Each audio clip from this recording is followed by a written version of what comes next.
She thought he was gonna leave her for another girl because when he was about to get signed, man, they he was fooling around like she just heard a rumor and stuff.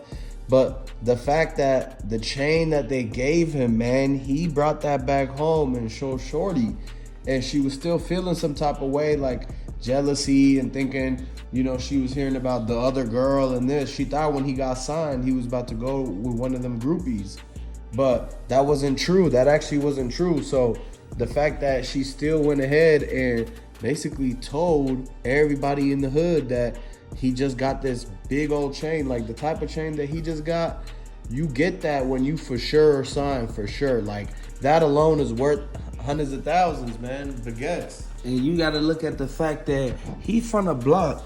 Boy, they not finna his people not finna go for that. You gotta look at the fact. Chief Keef could have stopped that. He could have stopped that from happening. But at the same time, you got to look at the fact that he can't really get involved in that because he's over a female. And he don't get involved with none with no female, boy. Y'all got to look at that, man. And it could have been avoided. But at the same time, he did it to himself.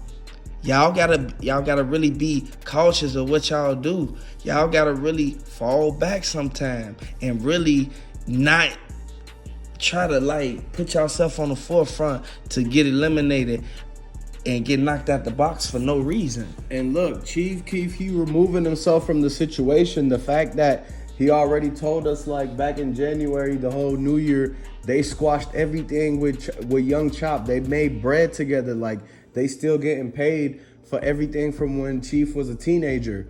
And you got to know that he said, man, it's tragic. Like he gave his condolences and everything, but you got to realize that the fact that the girl is from O Block, so he's tied into it regardless. Everybody's thinking like, man, they thought, Chief didn't like him or this and that because of the situation with Chop, but they squashed everything. So he knows that his name shouldn't be brought up.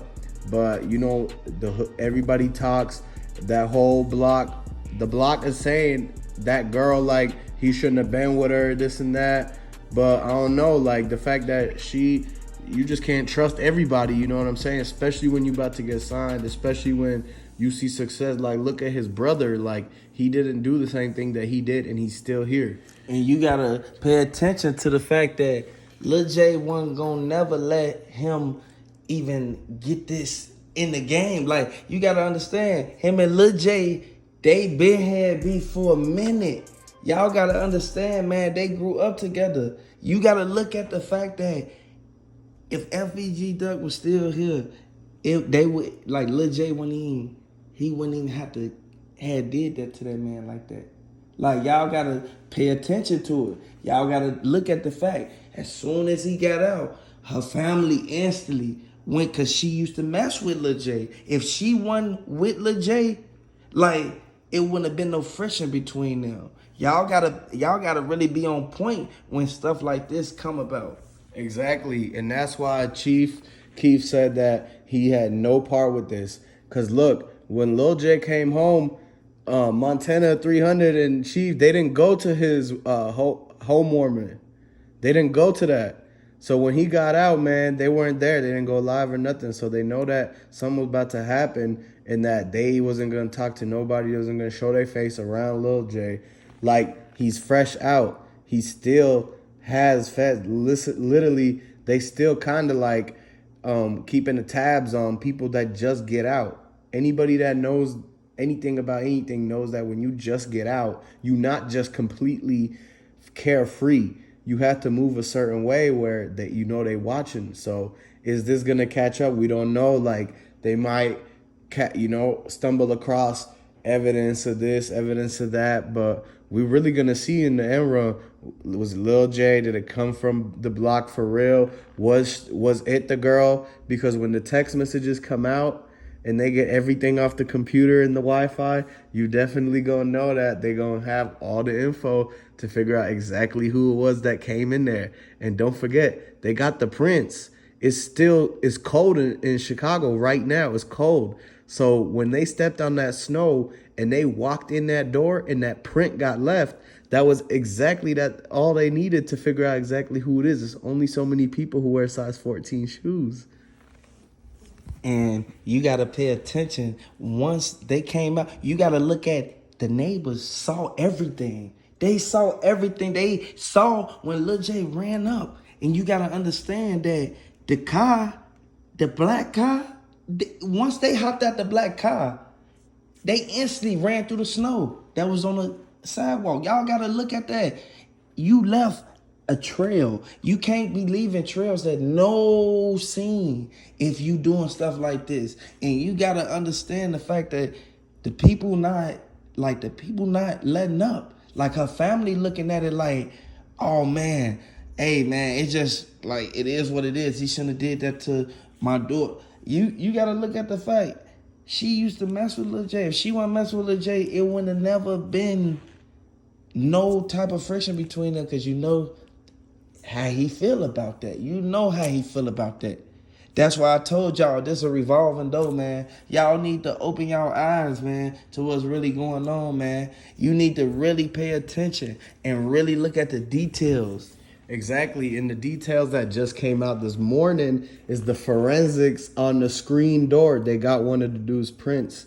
Like at the corner of the screen door, it was a little bit ripped, but they knew that it was from like a hand grabbing it, because the screen door where you usually press your thumb in, they had a lock in it, that little lock. So they literally just put their hand in through the screen and unlocked it that way. And that's when the dude wasn't wearing gloves. And because he wanted to be more like precise, you know, he didn't want to have the thick glove. They only sell like winter gloves. They don't sell them like skinny gloves. So them was all ran out. He didn't wear no gloves and he left the print on the screen door. So forensics this morning, they literally just uploaded that as Exhibit A in the system that's tied to the leads, the new leads that just came out. So they got the footprint on the carpet from the snow, like being wet on their feet, and then they got the fingerprint on the screen door. Them two things, that's a hand and a foot. They finna get everything in between and get the person for this. It's 2 to 3 people. That black car, it looked like a sedan. It looked like a sedan, like a 4-door. Cause the neighbor's ADT and the other neighbor from across the street, their Ring, it caught everything. But they had to subpoena to get it, because third-party companies own the rights to everything, and you can't just get it from them unless you buy it or have a subpoena. So someone's going to have to put up $80K to get the footage, or they're going to have to get the feds to subpoena it. And they're not going to say that it's enough for a Fed case at this point. Like, it might just go cold case because the 48 hours have passed. If they didn't get anything done in 48 hours, then it's basically good luck now. Like, that's really hard to try to come up with more leads if you didn't get nothing in that first 48 hours. That's why it's called First 48. But man, look, subscribe to the channel, hit the like button, man. I want y'all to comment what you think, like who you think kind of played a part, because is it a coincidence that dude is fresh out and this just happened? Like, comment down below, man. And hit that like button. If you're new to the channel, make sure you hit subscribe if you already are, man. Peace.